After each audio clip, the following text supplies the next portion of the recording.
Welcome back to What Arty Noobs for General Disturbance. This is the Lorraine 155-51. It's the Tier 8 French SPG with a 155mm caliber howitzer. It's located on the east spawn of Sand River, and this one is under the command of Oksydor of OLIMP. Yes, he's the commander of OLIMP, the one that all brought us together under the OLIMP banner. Mainly because we're all Arty players and we love playing Arty. So does OLIMP. Every day, well, not every day, he plays on Twitch TV, and we all follow his channel if we're in OLIMP, of course. Now, this is the Arty that was designed to be made from the Lorraine 40-ton tank. It never got built. In fact, it was the follow-on design from the Lorraine 15550. That was designed in 1950. This one was designed the next year on, and they made it slightly different casing. Oh, beautiful first shot. 285 hit points from a direct hit on a progetto, and he's already changed position to avoid counter battery. Yeah, that guy's not going to be happy. He lost a considerable amount of hit points, but he's managed to get into the village without any trouble there. He's still hiding behind the building a little further up, but our 752 is moving in. There he is. Rounds out. That knocked down the building right next door to him, but it stunned him, and he did take damage from our 752, and therefore we can see that, yes, Oksydor got the rest of it as stun assist, and that progetto driver is now back in the garage. Okay, we've got a GeForce 1006-7. This is a tier 9 game with tier 8 tanks in it. Lines up the shot, works out where he's going, rounds out. Whoa, another direct hit. 282 from the direct hit and 338 of stun assist afterwards. As we know, the stun assist is the necessary to get a high ranking, high mastery. It really does factor into the equations when you're trying to get a good mastery. Now, I do know that Oksydor has been playing a lot of the Lorraine 155-51. He sent me some replays quite a while back, which I haven't got the chance to do yet. Oh, he got another direct hit! That was a blind shot. And whoever was up there on the heights took the shell. He actually didn't know if there was anyone up there. He's just calculating that's a well-used position. And on that basis, he'll fire one in just to see if anybody's at home. And they just got a shell right in the face. 28.76 is the reload time.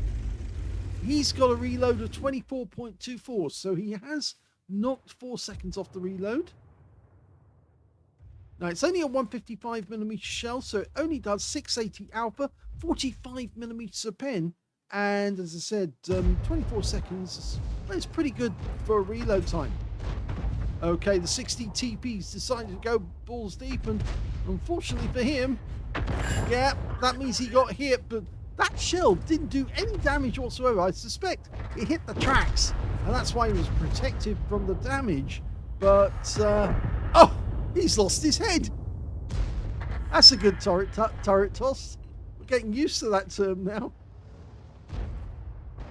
Okay, up on the heights. The SU-130PM's got less armor, makes a better target. Rounds out. And a direct hit!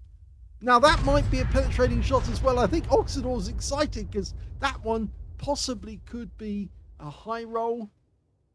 Meanwhile, we spotted the enemy Arty. Well, he got seen up on the heights and he's trying to maneuver to avoid a shell. We're not loaded yet, but we will give it one. He's just going to try and work out where the guy went. Well, he went behind the rock, but he didn't stay there. And that's his mistake, and now he's going to pay for it. Well, only 33 hit points, but the shell went long and exploded behind him. I suppose it's better that the shell actually went long and did some damage than exploding short and actually hitting the rock face and doing no damage at all except stun. Okay, we've got some fast-moving enemy as well who are definitely trying to avoid getting hit. Conquer a tank. Rounds out. Direct hit on the turret. That's bound to have knocked out possibly his gunner and his, maybe not the commander. He's in the center underneath that big cupola at the back. So it's probably knocked out his gunner. That's why he's hugging the rock at the moment. We're 2 up on the enemy. They're about to lose another tank over in the north. T26E5, but in the meantime, we're going for the Conqueror. Now, he aimed that one ahead of the path of the Conqueror, expecting him to keep moving and then to hit that spot, but he didn't. He stayed where he was to stay behind the rock. Meanwhile, a Foch has gone up onto the heights, and we can see that he has been hit before because he's got an HE scar on the mantlet. Go for the engine bay. Rounds out. Well, it stunned him. Is he going to take damage? Yes, he does. 520. Another boost. Okay, BK4502 using a side scraping position. Well, shooting over the side of the vehicle, actually, more than anything. The enemy just lost their TS5. They're about to get a hit on their VK. Only 236, but it all counts.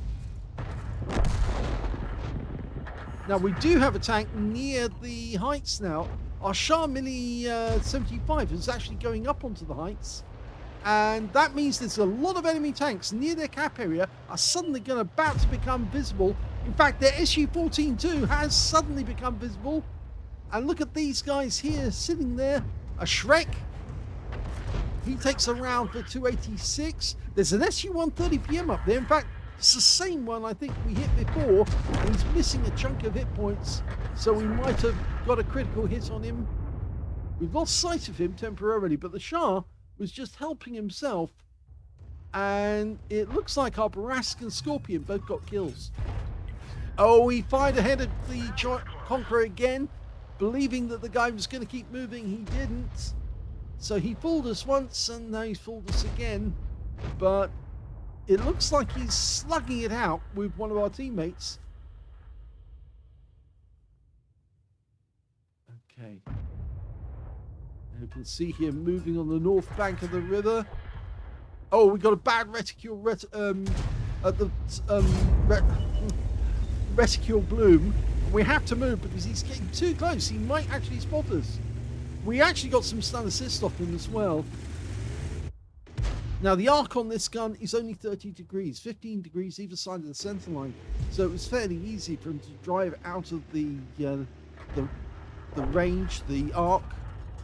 We think he's there. Fires it straight in. Conqueror is down to a 1. He's a splash kill. In fact, he's gone.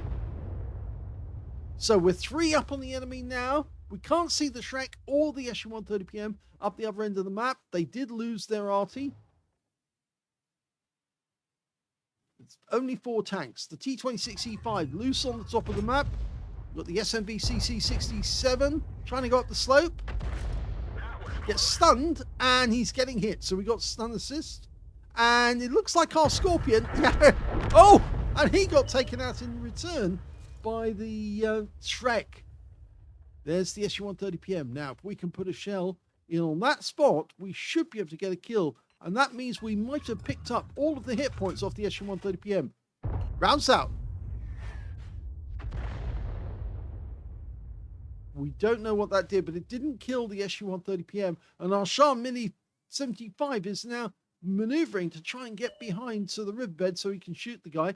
But all of a sudden, the Shrek's turned up, and he crossed the river to shoot from the north bank. Okay, the Shrek's been wiped out. Going for the T26E5. Oh, that was a good hit for 298. He's not out of the game, but he is a one-shot now, or a splash kill. The SU-130PM did survive, but not for long, because the Shure MV7X got him.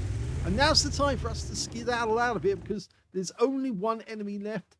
The T26E5, I think he's coming towards the cap area. I think he's coming over here. He thinks, oh, that Arty has been really tearing my team apart. Even though we're not showing any kills, I'm pretty sure he's coming this way. Now would be a good time to get into the South Dunes so we can shoot in protection of our teammates. I have a strong feeling he's going to turn up on the 0 column. Yes, somebody's already pinging the map there. And he has been spotted. Yes, he did do it. Yeah, I was right. Unfortunately, now he's put himself in the position now he can kill this guy with the right shot. But if he doesn't get the hit... Oh, he got him! What a shot! That was a winning shot. Oh, that was superb. I'm probably going to have to apologize to my neighbors because I'm still recording this replay at 5 o'clock. Well, it's actually 5:15 in the morning. And yes, I shouted out loud when he did that shot because it was a miraculous shot. I thought for a second if he did fire, he's going to be reloading when the T26E4 came in to get the kill on him. Well, it was the E5 actually, came in and took him out. But what a shot, because that gained him an ace tanker and a third mark of excellence on his NA server account. Yes, Oksydor hasn't 3-marked all of his Artys on the NA server yet, but he's doing it one by one, and he's finally done it for the Lorraine 15551 on this game. He got a Bruiser medal for getting at least 5 critical hits. In fact, he got 11. He got a Confederate medal as well for hitting more of the enemy than anyone else on his team. And in fact, you have to scroll the page to see all of them. And the first one is that Progetto 46. Oh, feel sorry for him because he got hit by an excellent first shot, which actually tagged him as he was moving full speed between the dunes. But yeah, it's all about the skill of the player. If you've got the skill, you know how to lead a target and tag them as they're moving through. And I always like doing that at the first shot of a game. You tag somebody and hit them, and they think, uh-oh, it's one of those games where you've got an Arty hitting you no matter where you are and how fast you're moving. But it was an excellent game because the win rate was 3,733, which is Super Unicum standard. Let's have a look at team score and see where he was. Well, he didn't get the highest damage in the game. The 752 managed to get 5,146 hit points of damage, but then he does have a big caliber and a big alpha. Second highest damage in the game turned out to be the E5, the guy he killed right at the end of the game. So yes, he was a good player, and I'm certain he was on his way to try and kill Oksydor. And if he'd moved into the South Dunes, I think he would have been protected for a little while until, of course, the guy decided to chase him. And the third highest damage on the game turned out to be the Brask on our team with 3,429 hit points of damage. We can see Oksydor got 2,989, which puts him in 4th place on his own team, but there were players ahead of him, 2 players ahead of him, which means that he's actually in 6th place overall in the game. When it came to kills, the 752 managed to get 4 kills. 3 kills went to the T26E5, and he fancied a 4th kill for himself, but he didn't get it because Oksydor put a shell through instead. And 2 kills went to the Brask, the Shure MV7X, the VK4502B, and the Scorpion on Oksydor's team. And on the enemy team, only their VK4502B and their Shrek managed to get 2 kills each. But yes, Oksydor only 1 kill, but it was the important one right at the end of the game. When it came to base XP, he's in 2nd place, the Shure MV7X, who I fancy was doing a bit of spotting. Let's have a look. Yep, 2,791 spotting assists on that game. Got a patrol duty and a win rate of 7,914.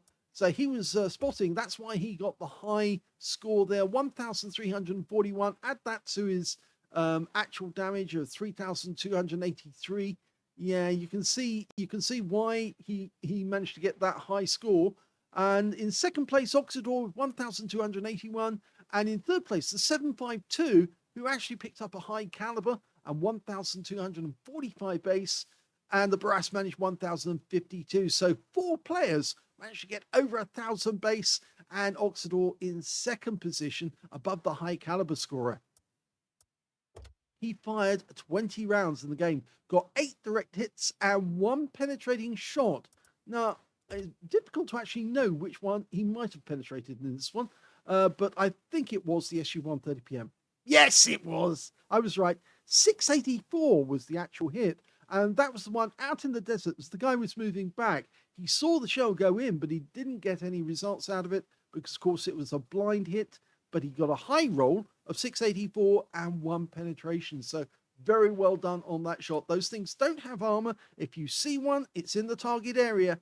go for it, because you'll probably get a high roll, or at least you might get a full penetrating shot. Same is true for the Borsigs or the Waffenträgers, because if you see them, no armor, they'll go right through.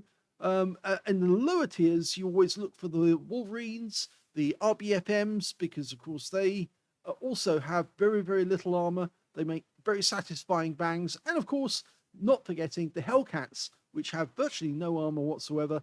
In fact, there's loads of tanks with no armor. So always try to aim for those ones, because you might get a penetrating shot. Anyway, superb game. Let's have a look at the rest of the details. He only received one hit. It was a penetrating shot. That was from the T26E5 trying to get him. He spotted or damaged 11 of the enemy, got 1 kill, and 3,372 hit points of stun assist off 20 stuns. So combined damage of just over 6k. 20 stuns as well. He earned a profit of 83,262 credits on a premium account, and 3,843 experience points as well out of the game. So yes, when people see OLIMP on the tank or against the name, they know that they're dealing with a top Arty player, because there's a lot of OLIMP players on the NA server. I have an NA account with OLIMP, so yes, you might even meet me one day, although don't spank me, please. Anyway, I hope you enjoyed that replay. Congratulations to Oksydor on another 3rd mark on his NA server account. And if you enjoyed this replay, give it a like, do subscribe to our channel, leave a little link down below, or leave a comment down below, because it feeds the algorithm and of course gets these videos noticed by more people. And thank you for watching.